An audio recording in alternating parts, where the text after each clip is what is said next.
आणि संतोष देशमुख हत्या प्रकरणातला तिसरा आरोपी सुद्धा आता अटकेत असल्याची माहिती आहे। सिद्धार्थ सोनवणे नावाच्या आरोपीला अखेर बेड्या ठोकण्यात आल्या।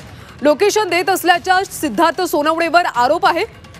गुन्हे सांगण्यानंतर आता सिद्धार्थ सोनवणेला अटक करण्यात पोलिसांना यश आले। अतिशय महत्त्वाची बातमी सध्या आपण पाहतोय, संतोष देशमुख हत्या प्रकरणातला तिसरा आरोपी आता पोलिसांच्या ताब्यात आहे। पोलिसांनी त्याला अटक केली। सिद्धार्थ सोनवणे नावाच्या आरोपीला बेड्या ठोकण्यात आल्या। हा लोकेशन देत असल्याचा आरोप सिद्धार्थ सोनवणेवर आहे। सुदर्शन घुले आणि सुधीर सांगलेला आज सकाळीच अटक करण्यात आली होती आणि त्यानंतर आता सिद्धार्थ सोनवणेला सुद्धा अटक करण्यात आली। त्याच्या तपासातून आता आणखी काय माहिती समोर येते हे पाहणं अतिशय महत्त्वाचं आहे।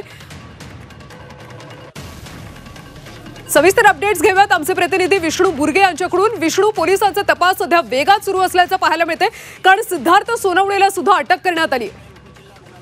तर सिद्धार्थ सोनवणे याला देखील आता अटक करण्यात आलेली आहे। पोलीस स्टेशनमध्ये या सगळ्यांना आणण्यात आलेलं आहे।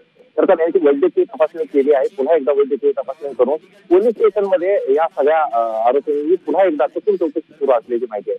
तर त्यांनी सगळं प्रकरण आपण समजून घेतलं तर सीआयडी तपास ज्यावेळेस सुरू झाला त्यानंतर अगदी या सगळ्या प्रकरणाचे धागेदोरे सीआयडीनं एकत्र करायला सुरुवात केली। जे आरोपी फरार होते त्या फरार आरोपी पहिल्यांदा त्यांनी लक्ष केंद्रित करायला सुरुवात केली आणि त्यानंतर जे जिथं आहे त्या ठिकाणी पथक रवाना आहे। 9 पथकाच्या माध्यमातून सगळ्यांना आता इथं आणण्यात आलेला आहे। एक आरोपी फक्त आता याच्यातनं फरार आहे, पण त्यात काही आरोपी जे आहेत ते त्यांनी सांगितलं होतं काही अनोळखी आरोपी आहेत, हे लक्षात सगळ्यांनी घेतलं पाहिजे। अनोळखी जे आरोपी आहेत असं सांगण्यात आलं होतं, त्यातलाच आता सोनवणे सुद्धा आरोपी असल्याचं बोललं जाते आणि त्याला देखील पोलिसांनी जे आहे ते ताब्यात घेतलेलं आहे।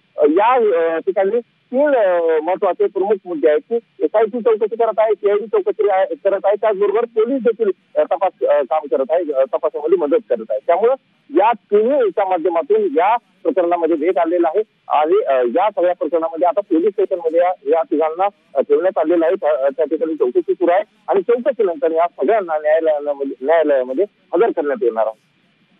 विष्णू, सिद्धार्थ सोनवणेला आता अटक करण्यात आली। धन्यवाद या सगळ्या माहितीसाठी। तर संतोष देशमुख हत्या प्रकरणी तिसरा आरोपी सुद्धा आता अटकेत आहे। सिद्धार्थ सोनवणे नावाच्या आरोपीला ताब्यात घेण्यात आले।